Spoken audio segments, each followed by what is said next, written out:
So hello everyone, welcome to Goodwill Education, that is one stop destination for academics। और स्वागत है आप लोगों का हमारी सीरीज मैराथन 2021 में, और ये है डे नंबर 29 गाइस। और हमारा चैप्टर है शुड विज़ार हिट मॉमी। आशा करता हूँ आपकी प्रिपरेशन ज़बरदस्त चल रही होगी, लाजवाब चल रही होगी और कोई भी दिक्कत आप लोगों को नहीं आ रही होगी।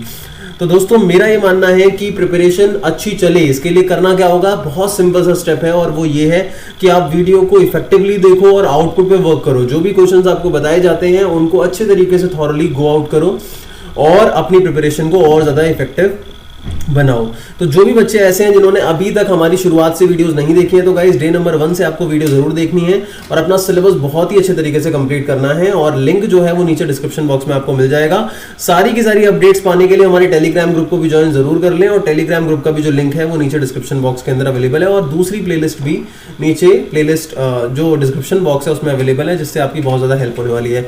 सबसे पहले बात करते हैं गाइस हम यहाँ पे राइटर की, जो चैप्टर है शुड विज़ार हिट मॉमी, जो कि करंट सिलेबस के हिसाब से थर्ड चैप्टर माना जाएगा। तो इसमें जो राइटर है उनका नाम है जॉन अपडाइक, जिनके पूरे नेम की अगर हम बात करें तो that is John Hoyer Updike. Born इनका जो बर्थ है दैट इज 1932 में इनका बर्थ हुआ है, और यूएस में इनकी डेथ हुई है, डाइड जनवरी 27, 2009 के अंदर उनकी डेथ हुई है। तो इतना अगर आपको पता होगा तो ये ज़्यादा बेटर है। और इसके अलावा एक बस ये याद रख लेना कि अमेरिकन राइटर है ये। वैसे तो देखो विस्टास के अंदर क्या है कि राइटर का डिस्क्रिप्शन बुक्स के अंदर गिवन नहीं है, तो कम चांसेस है पूछा जाएगा, लेकिन हमें कम से कम जो नेशनलिटी है राइटर की, name, birth year, death year, अगर इतना पता है तो ये मोर देन इनफ होगा फ्लैमिंगो और विस्टास दोनों के लिए, ठीक है। अब इस चैप्टर के अगर मैं ब्रीफ एनालिसिस की बात करता हूं कि इस चैप्टर के अंदर ब्रीफली शॉर्टली किस चीज के बारे में बात की गई है, तो लेट मी टेल यू, इस चैप्टर के अंदर बात की गई है guys different perspectives of world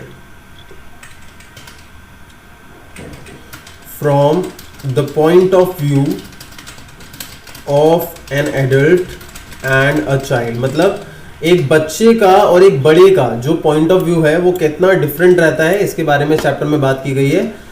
तो here in this story there is a girl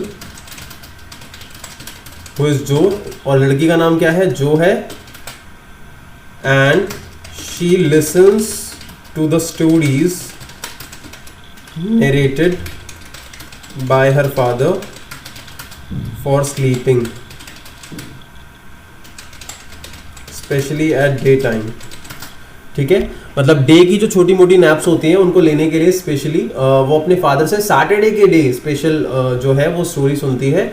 और जो उसका फादर है उसका नाम है जैक, जो कि उसे स्टोरी सुनाता है। तो जो जैक की स्टोरीज होती हैं जो वो जो को सुनाता है वो लगभग सेम ही रहती हैं, उसमें थोड़े बहुत वेरिएशंस होते हैं, अदरवाइज जो स्टोरीज होती हैं वो सेम ही रहती हैं। एनिमल का जो नेम होता है वो खाली सेम जो नेम होता है वो सेम रहता है, खाली जो क्रिएचर होता है वो चेंज हो जाता है, जिसके बारे में जैक अपनी बेटी जो को स्टोरी सुनाता है। तो अब इस स्टोरी नरेशन के पूरे के पूरे प्रोसेस के अंदर क्या क्या चीज़ें होती हैं, क्या जैक ने स्टोरी जो को सुनाई है, और जो है वो किस तरीके से जैक के साथ इंटरेक्ट करती है, और किस तरीके के क्वेश्चंस बीच में वो पुट करती है, इस सब के बारे में ये चैप्टर है। और जैसे जैसे हम चैप्टर में आगे बढ़ते हैं तो हमारे को समझ में आता है कि एक बच्चे का जो पर्सपेक्टिव होता है वर्ल्ड का वो क्या होता है। और कभी कभार हम ये भी देखते हैं कि एक बच्चे का पर्सपेक्टिव जो है उसको कैसे एक पेरेंट जो होता है वो बहुत लाइटली लेता है, और अपने जो थॉट प्रोसेस है उसको एक पेरेंट या फिर एक एडल्ट इम्पोज कर देता है अपने बच्चे के ऊपर। तो ये चीज़ भी हम देखते हैं, ठीक है। तो बने रहिए इस वीडियो के अंदर। और गाइज अगर आप इस चैनल पे न्यू हैं तो मेक श्योर आप चैनल को सब्सक्राइब जरूर कर दें, बेल आइकन को हिट जरूर कर दें, ताकि हमारी लेटेस्ट वीडियोस की जो नोटिफिकेशन है वो आप लोगों को सबसे पहले मिलती रहे। तो कंप्लीट एनालिसिस देखेंगे तो देखो क्या लिखा हुआ है कि सैटरडे का इवनिंग का टाइम है। वैसे मैंने डे नैप्स की बात करी है, लेकिन इवनिंग की बात करें अभी यहाँ पे स्पेशली, ठीक है। तो it was Saturday evening. Every evening Jack जो है अपनी बेटी जो उसको स्टोरी सुनाता है आउट ऑफ हिज हेड, अपने मतलब दिमाग से। और ये कस्टम तब से चालू हुआ जब वो 2 साल की थी, और लगभग अब वो 4 साल की हो गई है, 2 ईयर्स हो चुके हैं जब से वो स्टोरी सुन रही है। और जो स्टोरी है ज़्यादातर जो जैक सुनाता है वो एक रॉजर नाम के स्मॉल क्रिएचर के बारे में होती है, लेकिन मैंने आपको बताया था नेम सेम होता है बट क्रिएचर डिफरेंट होता है। अब रॉजर कभी फिश होता है, तो कभी रॉजर स्क्वायरल होता है, कभी रॉजर चिपमंक एक और एनिमल होता है, ठीक है। तो मतलब अलग अलग क्रिएचर के बारे में हर बार स्टोरी होती है। अब एक क्वेश्चन है जो बहुत इंपॉर्टेंट होता है इस चैप्टर के अंदर कि जो स्टोरी जैक हमेशा जो को सुनाता है उसकी कॉमन आउटलाइन क्या होती है, वो बेसिक आउटलाइन क्या होती है जो हमेशा जैक अपनी बेटी को बताता है, ठीक है। तो क्या लिखा हुआ है देखो, अब रॉजर स्कंक, अब यहाँ स्कंक की बात आ रही है। देखो जिस दिन जैक स्टोरी ये सुना रहा है, जिस स्पेसिफिक सैटरडे की हम बात कर रहे हैं, उस दिन जैक ने जो स्टोरी सुनाई है वो रॉजर स्कंक नाम के एक एनिमल के बारे में सुनाई है।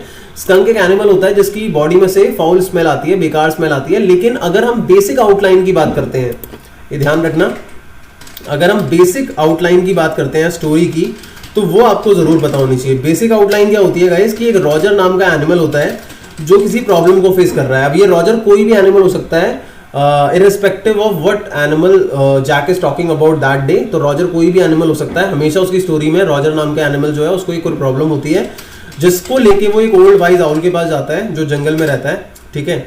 और जंगल जो है उसका नाम वुडलैंड होता है, ये भी ध्यान रखना। अब जो आउल है वो उस रॉजर नाम के एनिमल को एक विजार्ड के पास भेजता है प्रॉब्लम सॉल्व कराने के लिए। विजार्ड कौन है यहाँ पे, एक जादूगर है, ठीक है, जो कि हाइट में थोड़ा छोटा होता है, जो कि एक वाइट कलर के घर में रहता है। और विजार्ड उसकी प्रॉब्लम को क्या कर देता है, सॉल्व कर देता है, ठीक है। लेकिन बदले में वो उससे 7 पेनी मांगता है। पेनी यहाँ पे गोल्ड कॉइन को बोला गया है, जिसमें से 4 जो है वो रॉजर के पास होते हैं, 3 नहीं होते, जिसके लिए जो विजार्ड है वो उसे मैजिक वेल के पास भेजता है और वहां से बाकी लाने के लिए बोलता है। और जब विजार्ड को वो वापस आके मैजिक वेल से वो 3 बाकी रिमेनिंग पैनी जो देने थे रॉजर को वो दे देता है, तो फिर उसकी प्रॉब्लम सॉल्व तो हो चुकी है। फिर जो रॉजर है वो अपने घर पे चला जाता है, जहाँ पे उसकी मदर जो है वो कुकिंग कर रही होती हैं और उसके फादर जो है वो काम से कहीं बॉस्टन नाम के शहर में गए थे और वहां से वो वापस आते हैं। ट्रेन की सीटी की आवाज आती है। देखो ये जो आउटलाइन मैंने बताई है आप लोगों को, ये एक बेसिक आउटलाइन है जो हमेशा स्टोरी की होती है। जब जैक जो को स्टोरी सुनाता है कि there is an animal who is Roger and he is facing a problem, and with that problem he is sick, so he goes to the old wise owl and the old wise owl sends him to the wizard. Wizard solves his problem but asks for 7 penny, but Roger is having only 4, so he starts crying, but wizard tells him to go to the magic well and bring the other rest 3 penny, and now he goes to the magic well and comes back with 3 penny and hands it over to the wizard, and now happily he comes back to his home after the problem is solved, and now his mother is cooking and his dad comes from Boston. तो ये basic सी outline है जो हमेशा story की होती है। कई बार question पूछ लिया जाता है कि बेसिक आउटलाइन क्या है, तो ये आपको पता होना चाहिए, ठीक है। अब हम बात करते हैं इस बार की स्टोरी की। तो इस बार की जो स्टोरी होती है वो रॉजर स्कंक नाम के एक एनिमल के बारे में होती है। और जैसा कि मैंने बताया कि हर स्टोरी में जो एनिमल है वो किसी ना किसी प्रॉब्लम को फेस करता है। तो इस बार जो रॉजर स्कंक की प्रॉब्लम होती है वो क्या होती है, उसकी बैड स्मेल। देखो क्या लिखा हुआ है, रॉजर स्कंक की स्मेल बहुत ज्यादा बेकार होती है और कोई भी वुडलैंड का जो क्रिएचर है, दूसरा एनिमल, वो उसके साथ खेलता नहीं है। वो सब उसको स्टिंकी स्कंक कहते हैं, मतलब बदबूदार स्कंक, और सारे उसके पास से भाग जाते हैं। रॉजर स्कंक जो है वो अकेला खड़ा रह जाता है और टीयर्स जो है वो उसकी आई से गिरते हैं। अब इतने में देखो एक बात ध्यान रखना कि जब जैक स्टोरी सुना रहा होता है तो उस टाइम पे जो कई बार क्या करती है, स्टोरी को इंटरप्ट करती है बीच में, क्योंकि उसे पूरी की पूरी जो प्लॉट है वो पता है, तो वो बीच बीच में बोलती है। जैसे कि जब ये बातें जैक उसको बताता है कि ऐसा उसके साथ हुआ रॉजर के साथ, तो जो कहती है कि डैडी क्या वो आउल के पास नहीं गया, क्योंकि उसे ये बात पता है कि जो आउल है वो उसकी प्रॉब्लम को सॉल्व करेगा। तो जैक कहता है कि हाँ वो एक बार एक बिग ट्री के नीचे बैठा हुआ था, मतलब वहीं पे था, तो वहां पे एक ह्यूज वाइज ओल्ड आउल था जिसको एनॉर्मस वाइज ओल्ड आउल बोला गया है, जो वहां पे होता है। तो जो रॉजर स्कंक है वो अपनी प्रॉब्लम जो है आउल को बताता है कि भाई सारे एनिमल्स मेरे से दूर भाग जाते हैं और कोई मेरे साथ खेलता नहीं क्योंकि मेरी बैड स्मेल है। तो आउल कहता है हाँ तुम्हारी स्मेल तो बैड है, और स्कंक जो है वो फिर से रोने लग जाता है। और इतने में जो स्कंक है उसको आउल कहता है कि तुम एक काम करो, विजार्ड के पास जाओ। तो यही बेसिक स्टोरी होती है, ठीक है। अब आउल जो है वो एडवाइस करता है रॉजर स्कंक को कि तुम डार्क वुड से होते हुए जाना, एप्पल ट्री से नीचे होते हुए, और इनटू द स्वैम्प मतलब दलदल होगा वहां से निकलते हुए जाना। वहां पे तुम्हें विजार्ड का घर मिलेगा एक क्रिक के पास में, क्रिक लिटिल रिवर को बोला गया है यहाँ पे, ठीक है। On reaching the little white house Roger skunk wrapped the door. अच्छा, अब ये जो स्टोरी चल रही है इसके बीच में आप ये चीज ध्यान रखना कि जो है वो एक 4 साल की लड़की है जिसके अंदर बहुत ज्यादा क्यूरियोसिटी होती है और वो बात बात पे क्वेश्चंस करती है। जैसे कि वो जैक से ये भी पूछती है कि क्या मैजिक बैंड्स रियल होते हैं। तो इससे ये पता चलता है कि जो है वो एक 4 साल की लड़की है जिसके अंदर बहुत ज्यादा क्यूरियोसिटी है, और कोई भी नई चीज अगर इंट्रोड्यूस की जाए तो उसके अंदर क्यूरियोसिटी होती है जानने की कि वो सही है या गलत है। और जैक हमें ये भी बताता है कि जब भी कोई नया फेज आता है किसी भी चीज का, चाहे वो मैजिक वेंड का हो या कोई दूसरी नई चीज हो, तो कई बार जब जैक उसको कोई बात बताता है तो वो जाके क्रॉस चेक करती है अपनी मम्मी से पूछ के, और कई बार उसकी मम्मी जब उसे कोई बात बताती है तो वो जैक से करती है। तो यहाँ पे बच्चों के कैरेक्टरिस्टिक्स के बारे में बताया गया कि बच्चों का जो माइंड है वो कितना क्यूरियस होता है और वो चीजों को कंफर्म करते हैं और हमें उनकी क्यूरियोसिटी को खत्म नहीं करना चाहिए, लेकिन ज्यादातर पेरेंट्स ऐसा करते हैं क्योंकि वो सिक हो जाते हैं रिपीटेड क्वेश्चन से बच्चों के, ठीक है। अब एक छोटा सा ओल्ड मैन जो है वो बाहर निकलता है जिसकी वाइट बियर्ड होती है और ये विजार्ड होता है बेसिकली, ठीक है, ड्वार्फ होता है, वो बोना होता है हाइट में। ही ऑब्जर्व दैट कि जो क्रिएचर है उसकी स्मेल बहुत ज्यादा बेकार है, मतलब रॉजर स्कंक की स्मेल बहुत बेकार है। तो रॉजर स्कंक जो है वो कहता है आउल ने मुझे आपके पास भेजा है, आप मेरी मदद करोगे इसलिए। तो इतने में जो विजार्ड है वो अपनी मैजिक बैंड निकालता है। अच्छा, जब विजार्ड के घर पे वो गया था क्या नाम है रॉजर स्कंक, तो जैक जब बता रहा था कि जो विजार्ड का घर था वो फैला हुआ था और फिर वो अपनी मैजिक बैंड ढूंढता है, तो रॉजर जो है उसने अपने पापा से ये भी क्वेश्चन पूछा कि डैड उसके पास कोई मेड नहीं थी क्या जो काम करती थी, तो ऐसे क्वेश्चंस भी वो पूछती है। तो और बेतुका सा आंसर जैक दे देता है कि हाँ उसमें बेटा नहीं थी क्योंकि वो काफी बूढ़ा था और उसे नीड नहीं है, तो बड़ा बेतुका सा आंसर है। कई बार ऐसा होता है कि पेरेंट्स जो हैं वो कोई भी जवाब दे देते हैं अपने बच्चों को, लेकिन वो लॉजिक उस वक्त नहीं सोच रहे होते, they just want to make sure कि जो चीजें हैं वो स्किप हो जाएं और वो किसी तरीके से एस्केप कर जाएं उनके क्वेश्चन से, किसी भी तरीके का आंसर देख के, ठीक है। वो सोचना नहीं चाहते। शुरू में तो पेरेंट्स भी मजा आता है उनको आंसर देने में, लेकिन बाद में वो भी सिक हो जाते हैं। अब यहाँ पे एक और चीज ध्यान रखना कि जो जैक है वो स्टोरी को जल्दी से जल्दी खत्म करना चाहता था। इसका रीजन ये था क्योंकि जो उसकी वाइफ होती है उसका नाम है क्लेयर, जो कि 6 मंथ्स प्रेग्नेंट है, और ये ध्यान रखना कि ये उनका 3rd बेबी होगा, क्योंकि जो है वो उनका पहला बेबी है, 4 साल की है। जो दूसरा बेबी है वो बॉबी है, जो ऑलरेडी अपने पालने में सो चुका है, ठीक है, और वो छोटा है जो से। और तीसरा उनका बेबी होगा जो कि जो की मदर है क्लेयर, वो 6 मंथ्स प्रेग्नेंट है। और नीचे उनके घर में कोई रेनोवेशन का वर्क चल रहा है जहां पे फर्नीचर मूव करने का कुछ काम करना है, और जैक चाहता है कि वो अपनी जो वाइफ है क्लियर उसको अकम्पनी कर सके या उसको कंपनी दे सके, उसकी हेल्प कर सके, उसे असिस्ट कर सके उस काम के अंदर, लेकिन वो नहीं कर पा रहा क्योंकि उसे अपनी बेटी को स्टोरी सुनानी पड़ रही है और वो चाहता है कि जो जल्दी से जल्दी सो जाए, और इसीलिए शायद वो स्टोरी को जल्दी से रैप अप भी करना चाहता है। तो जो विजार्ड है वो कहता है कि मुझे रोजेस की जो विजार्ड है वो उससे पूछता है रॉजर से तुम्हें कैसी स्मेल चाहिए, तो रॉजर बताता है कि मुझे रोजेस की स्मेल चाहिए, और वो कुछ मंत्र पढ़ता है और फिर पूरा का पूरा हाउस जो है वो रोजेस की स्मेल से भर जाता है। अब मैंने आपको बताया ही था, फिर विजार्ड जो है मांगता है भाई 7 पेनी, फिर वो उसे बताता है मैजिक बेल का एड्रेस। रॉजर स्कंक वहाँ जाता है, फिर बाकी के 3 जो हैं वो, अब ये ध्यान रखना 4 उस पे थे, 3 वो लेके आता है, फिर वो विजार्ड को देके घर चला जाता है। अब वुड्स में क्या होता है, जंगल के अंदर, वुडलैंड के अंदर दूसरे क्रिएचर्स बहुत पसंद करते हैं किसको, रॉजर स्कंक को, और उसके साथ काफी सारे गेम्स खेलते हैं और सारे के सारे हंसते हैं। और then it began to get dark, they all run to their mummies, फिर वो अपनी मम्मी के पास चले जाते हैं। अब यहाँ पे देखो हुआ क्या, जब ये चीजें हो गई तो जो को ये बात पता है कि भाई स्टोरी अब ओवर होने वाली है, तो वो क्या करती है, वो थोड़ा सा इग्नोर करने लग जाती है, क्योंकि उसे लास्ट की एंडिंग पता ही है कि वो घर पे जाएगा, उसकी मदर कुकिंग कर रही होगी। तो ये चीज जैक को अच्छी नहीं लगती, और जैक को जो लेडीज हैं, स्पेशली जो विमेन है या गर्ल्स हैं, वो बीच में हैंगिंग मतलब अपने ओपिनियन में हैंगिंग पसंद रखती हैं। वो बिल्कुल भी नहीं चाहता कि कोई भी जो विमेन है वो किसी भी चीज को फाइनल कर ले अपने ही माइंड में कंक्लूजन को, जब तक कि मैं उसे कुछ ना बोलूं। सेम चीज वो अपनी वाइफ के लिए चाहता है कि उसकी वाइफ जो है वो मेरे को सुने, मतलब उसकी वाइफ उसको सुने, और सेम बेटी के साथ चाहता है जो कि सिर्फ 4 साल की है कि वो मेरी बातों को ध्यान से सुने। लेकिन जब वो ध्यान नहीं दे रही होती लास्ट में, तो जो जैक है उसको थोड़ा सा इरिटेशन होता है और वो उसे एक सबक सिखाना चाहता है। और इसीलिए जो नॉर्मल स्टोरी होती है उसमें रॉजर के घर जाने पे स्टोरी ओवर होने वाली है, लेकिन जैक जो है वो स्टोरी को चेंज कर देता है। अब स्टोरी को वो चेंज क्यों कर देता है, क्योंकि वो उसे सबक सिखाना चाहता है, तो इतना तो मैंने बता दिया। अब Jo thought that story was all over, but Jack जो है उसे ये पसंद नहीं आता कि भाई जो विमेन है वो ग्रांटेड लेने किसी भी चीज को, तो वो स्टोरी को कंटिन्यू करता है और कहता है कि देखो रॉजर स्कंक जब घर पे गया तो उसने उसकी मम्मी को ये स्मेल पसंद नहीं आई, और वो रॉजर स्कंक जो है वो काफी सरप्राइज हो जाता है और वो कहता है कि मेरे को तो रोजेस की स्मेल पसंद है, लेकिन उसकी मम्मी जो है वो नहीं चाहती कि ऐसा हो, और उसकी मम्मी उसे विजार्ड के पास वापस लेके जाती है और अम्ब्रेला लेके जाती है अपने साथ में गाइस। और जब विजार्ड के घर पे वो पहुंचते हैं वापस, रॉजर स्कंक के साथ उसकी मम्मी पहुंचती है, तो जो स्कंक है वो मना कर रहा होता है कि दूसरे एनिमल्स भाग जाएंगे, लेकिन उसकी मम्मी कहती है नहीं बेटा, तुम्हारी स्मेल वैसी होनी चाहिए जैसी तुम्हारी थी। तो वो अम्ब्रेला लेके जाती है और वो हिट करती है विजार्ड को और कहती है कि तुमने उसकी स्मेल चेंज क्यों की, और वो उसके हेड पे उसे हिट करती है और कहती है कि इसकी स्मेल वापस नॉर्मल कर दो जैसी पहले थी। और ये वाला जो पार्ट होता है ये जो को बिल्कुल पसंद नहीं आता, और जो नहीं चाहती थी कि जो रॉजर स्कंक की मम्मी है वो विजार्ड को हिट करे और स्मेल वापस नॉर्मल करवाए, बल्कि वो ये चाहती थी कि जब रॉजर स्कंक की मम्मी ने विजार्ड को हिट किया तो उल्टा विजार्ड को मम्मी को हिट करना चाहिए था। और इसीलिए चैप्टर का नेम भी गाइस आप देख सकते हो, ऊपर क्या लिखा हुआ है, शुड विजार्ड हिट मम्मी, क्या विजार्ड को मम्मी को हिट करना चाहिए था, क्या सच में करना चाहिए था।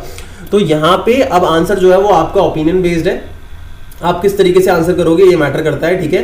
तो जैक ने जो बात बोली वो क्यों बोली गाइस, उसने ये बात इसलिए बोली क्योंकि यहाँ पे जो है वो उसको एक लेसन देना चाहता था, एक रियल लेसन जो उसकी खुद की लाइफ से इंस्पायर्ड होता है। अब वो लेसन होता क्या है मैं आप लोगों को बता देता हूँ।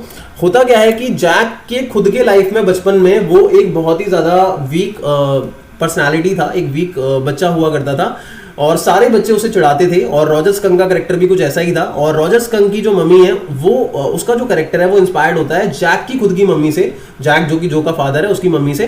क्योंकि जैक जब बहुत वीक था तो एक सिंगल पर्सन जो उसको सबसे ज्यादा सपोर्ट करता था वो उसकी मदर थी। और उसका ये मानना है कि मदर कभी भी गलत नहीं होती है और अगर रॉजर स्कंक की मम्मी ने ऐसा किया है तो दैट इज ओके।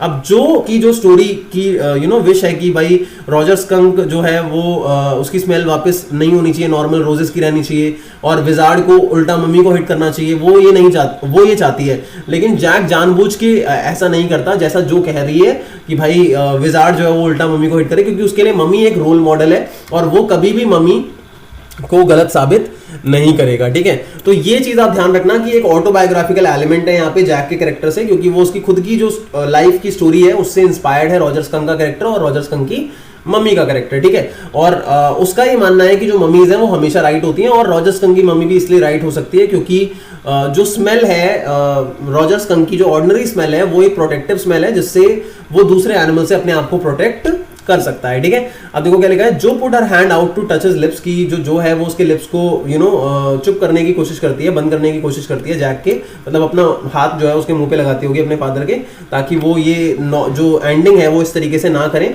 लेकिन वो नहीं मानता और वही करता है जो उसे करना था। Her father continued the story in his own fashion, अपनी मर्जी से चलाता है। Skunk and his mother went home and they heard the sound of the train, फिर डैडी वापस आ जाते हैं। तो यहाँ स्टोरी ओवर होती है, लेकिन जो ये नहीं चाहती थी गाइस, ठीक है। अब जो है वो सेटिस्फाइड नहीं है जिस तरीके से फादर ने स्टोरी एंड करी है और वो कहती है कि भाई अब जो एनिमल्स हैं वो तो भाग जाएंगे। जैक कहता है नहीं बेटा, वो अब उसकी स्मेल से यूज्ड टू हो जाएंगे और हैबिचुअल हो जाएंगे, अब उन्हें कोई दिक्कत नहीं होती। जो said that was a stupid mummy की मम्मी कितनी stupid थी। Jack said she wasn't so। जो felt that he was defending his own mother, देखो ये वाला पॉइंट आ गया ना कि वो अपनी मदर को डिफेंड कर रहा होता है यहाँ पे, ठीक है। और something as odd, Jack asked her to put her head, कि भाई अब सो जाओ तुम, ठीक है। लेकिन जो सो नहीं रही होती है और जो कहती है कि भाई मैं चाहती हूँ कि आप अगली बार मुझे ये स्टोरी सुनाओ जहाँ पे उसकी मम्मी जो है उसको विजार्ड हिट करेगा, लेकिन वो मना कर देता है अगेन। जो again asked her father to say the next day that the wizard hit that mummy, she insisted that he should say so, but Jack कहता है कि देखूंगा मैं, और वैसे वो करेगा नहीं। जैक जो है वो डोर को क्लोज करता है, अपनी वाइफ के पास जा रहा होता है जो नीचे न्यूज़पेपर को स्प्रेड करके पेंट कैन को खोल रही है और शायद कुछ काम कर रही होगी। लेकिन उस टाइम पे जो है, इसमें गिवन नहीं है लेकिन मैं बता दूं, जो है वो सो नहीं रही होती है और अंदर से कुछ आवाज आ रही होती है बेडरूम से जो के, तो जैक उसको बाहर से ही इरिटेटेड वॉइस के अंदर डांट देता है और कहता है कि तुम जल्दी से सो जाओ, otherwise I will come and beat you, मैं तुम्हें मारूंगा, ठीक है। तो अब ये सारी की सारी चीजें होती हैं। अब जब राइटर जाता है वहाँ पे, मैटरनिटी स्मॉक गाइस एक ड्रेस होती है जहाँ जो प्रेगनेंसी में लेडीज जो है वो पहनती हैं। तो जब वो वहाँ पहुँचता है तो उसकी जो वाइफ है वो जैसा कि मैंने बताया न्यूज़पेपर स्प्रेड करके पेंट कैन्स खोल रही है। तो उस पर्टिकुलर पॉइंट ऑफ टाइम पे जैक जो है वो एक ऐसी पोजीशन में होता है जब वो अपनी वाइफ को हेल्प नहीं कर पाता। उसकी वाइफ उसे टॉन्ट करती है और कहती है कि आज तुम्हारी स्टोरी बहुत ज़्यादा लंबी हो गई, और जो जैक है वो कहता है कि मैं बेडरूम में जा रहा हूँ, और वो थोड़ा सा टायर्ड हो जाता है क्योंकि वो एक अगली मिडिल पोजीशन में फंस जाता है गाइस। और वो अगली मिडिल पोजीशन ये होती है कि जैक जो है वो जो को तो सेटिस्फाई कर नहीं पाता और उसको एक सेंस ऑफ गिल्ट फील हो रहा होता है कि यार मेरी जो बेटी है 4 साल की, वो मेरे थॉट प्रोसेस को एक्सेप्ट नहीं करना चाहती है। मतलब ये जो कमिंग जनरेशन है वो कितनी ज़्यादा अगेंस्ट जाती है अपने ओल्ड जनरेशन के, या फिर हम कह सकते हैं अपने पेरेंट्स के। तो यहाँ पे पावर और अथॉरिटी की बात हो रही है कि किस तरीके से एक ओल्डर जनरेशन जो है वो अपनी अथॉरिटी को इंपोज करना चाहती है यंगर जनरेशन पे। तो जो है जब वो इस बात को एक्सेप्ट नहीं करना चाहती है तो जैक को ये बड़ा फील हो रहा होता है, बड़ा बेकार फील हो रहा होता है, उसे इरिटेशन भी फील हो रही होती है। और दूसरी जगह पे वो अपनी वाइफ की हेल्प भी नहीं कर पाता क्योंकि उसका माइंड थोड़ा डिस्टर्ब होता है इस वजह से। तो वो एक अगली मिडिल पोजीशन में फंस जाता है, ये चीज आप ध्यान रखना। तो क्लियर यही कहती है कि it was a long story. The poor kid, he watched his wife working hard on woodwork. It included a cage of moldings and rails and baseboards all around them. He felt caught in an ugly middle position. ठीक है। He also felt his wife's presence in the cage with him, but he did not want to speak with her, work with her or touch her. वो उसके साथ बात नहीं करना चाहता था। अब यहाँ पे जो ये बोला गया ना मोल्डिंग्स एंड रेल्स इसका केज, तो मोल्डिंग्स गाइस फर्नीचर का मटेरियल होता है, मोल्डिंग रेल्स बेसबोर्ड ये सब कुछ, तो वो सब फैला हुआ होता है, उसको उसने केज बोला है। और दूसरा जो केज होता है वो कौन सा केज होता है, अगली मिडिल पोजीशन का, जो मैंने अभी आपको बताया है। और उसे लगता है कि वो ये केज में फंस गया है, और ये जो केज है ये एक ऐसा केज है जहाँ पे उसकी वाइफ जो है वो उसके साथ में है। क्यों? क्योंकि कहीं ना कहीं उसकी जो वाइफ है वो उसके साथ टाइम स्पेंड नहीं कर पा रहा, एक रीजन ये भी हो सकता है। और दूसरी चीज जो वो सेंस ऑफ अथॉरिटी वाली बात आ रही है यहाँ पे, कि जो उसकी बेटी है वो उसके थॉट्स को एक्सेप्ट नहीं करना चाहती, तो उस पर्टिकुलर केज के अंदर वो तो है ही, साथ में उसकी वाइफ भी है, जस्ट बिकॉज क्योंकि देखा जाए तो यार ये जो यंगर जनरेशन है that is overall going against of the older generation, जहां पे उसकी वाइफ भी है और वो खुद भी है। तो ये सारी की सारी चीजें यहाँ पे होती हैं। और अगर हम मैसेज की बात करते हैं गाइस, तो मैसेज तो मैंने आपको शुरू में ही बता दिया था, and that is about different perspectives of the world from the point of view of a child and an adult, ठीक है। और दूसरा अगर हम बात करें, authority, ignorance of younger generation